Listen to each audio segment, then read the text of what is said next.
Samantha. If you are new to this channel, I talk about Jesus quite a bit, and I like to make makeup videos.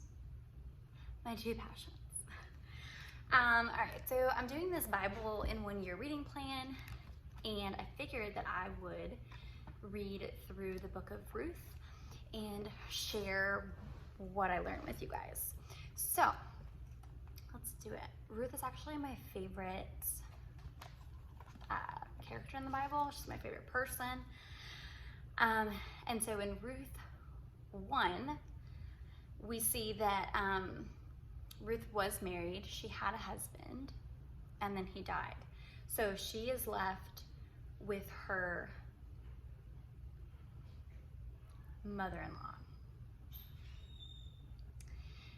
They married Moabite women, one named Orpah and the other Ruth. After they had lived there about 10 years, both Mahlon and Chilion also died, and Naomi was left without her 2 sons and her husband. So, a little context here, which is kind of interesting. Widows didn't really have rights. They really didn't have a way to make money. So, keep that in mind.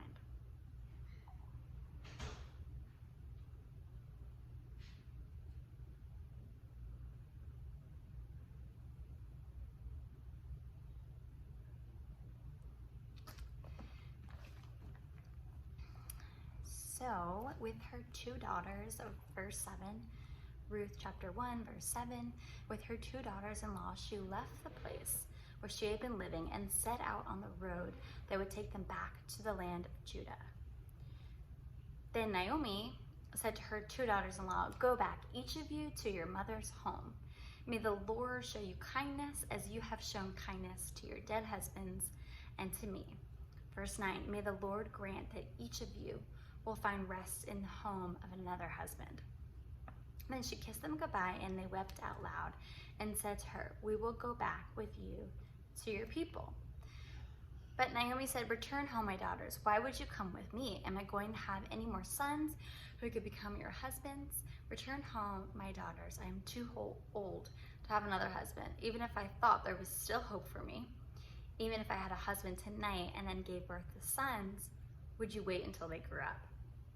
So basically she's saying is like, how long are you gonna wait for a husband? Because this is gonna be a while. And I feel like even in this moment, God is testing their loyalty. Now, I don't think that there's anything wrong with Orpah, that she ultimately ends up saying like, "Peace, I'm out of here." But maybe there is something wrong with her, because she chose what was familiar to her. She chose to go back to a land that was filled with false gods.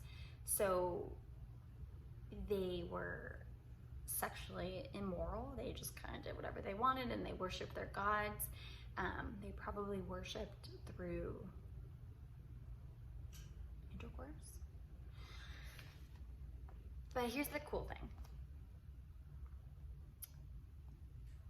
Ruth saw something in Naomi. She saw something that she couldn't deny. She saw something in the God that Naomi worshiped, and she said, "I am gonna go with you because I believe in your God." So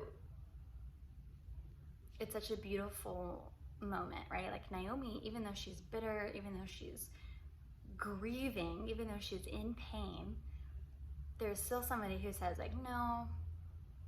And just the way you cry out to the Lord, just the way you go to God with your pain, says something. It speaks volumes. And so there's a lesson in that for us today, that even when we go through our hardships, even though we go through some really intense things and struggles, people are watching, and they're seeing how we go to God through that, and we are strengthened by Him. So this is what Ruth says. "Don't urge me to leave you or turn back from you. Where you go, I will go, and where you stay, I will stay. Your people will be my people, and your God, my God. Where you die, I will die, and there I will be buried. May the Lord deal with me, be it ever so severely, if even death separates you and me." When Naomi realized that Ruth was determined to go with her, she stopped urging her. So basically, she just gave up. She was like, okay, you win. Like, this is crazy. You're not going to have a husband. You're going to be like me. But Ruth was loyal. Ruth was persistent. And I think there's more to this story than even meets the eye, more than we even can comprehend fully as people. Because in our nature, we want to go to something that is familiar. We want to be like Orpah. We want to say like, okay, like, whatever, see ya. Sorry, that sucks for you, but I'm going to go live my life and move forward. But when we choose to take the narrow path that leads to life, we are blessed by that. God blesses our efforts. And He alone is our Redeemer. It points to Jesus and how we can look to Him and He redeems us.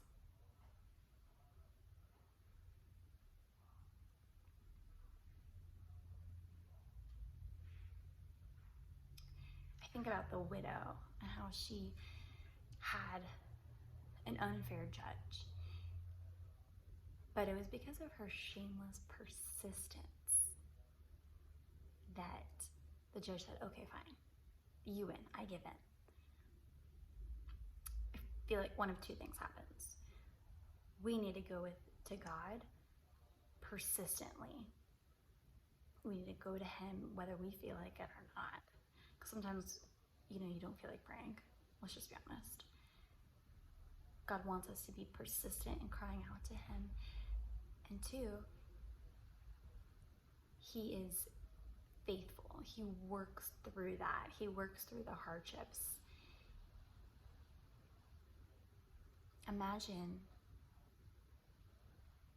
what God can do through your persistence, through you persistently pursuing Him. Imagine what He can do through you. So, hope this encourages you today.